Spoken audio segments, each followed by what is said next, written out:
appears to be designed to sound like domestic violence, an appalling crime that's difficult to discuss and extremely taboo. Since becoming Director of National Intelligence, Tulsi Gabbard has released files that suggest that the Biden administration worked in Legion with social media to ensure that people were labeled as essentially terrorists simply for being cynical about a medical product, if indeed it is a medical product, about which they should have been cynical from the beginning. Let's get into it. First of all, here's Tulsi Gabbard talking about these disclosures. When you look at these documents that I've declassified, first, the strategic implementation plan of the Biden administration's designation of potential violent domestic extremists, there's a consistent thread through here that these ideologies that they are designating as turning into potentially violent activities or being manifested in violent activities happen to be those of people who were using their First Amendment rights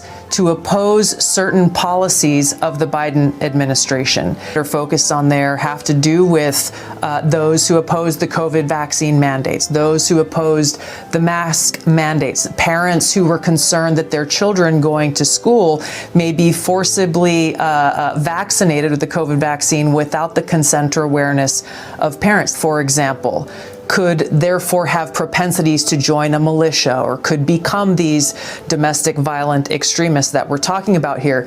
And again, it's important to look at this in the totality and the sequence of how this happened. Then you put that together with how the FBI and others within the Biden administration directed social media companies to censor Americans and undermine our First Amendment rights because, of course, the social media companies don't want to be in a position to support the spread of domestic violent extremism. So when you look at all of these things together, you understand at its core the thing that I committed to the American people to root out, which is the weaponization and politicization of the intelligence community and national security state against the American people. We live in a system designed to criminalize people that it disagrees with. This is a perfect example.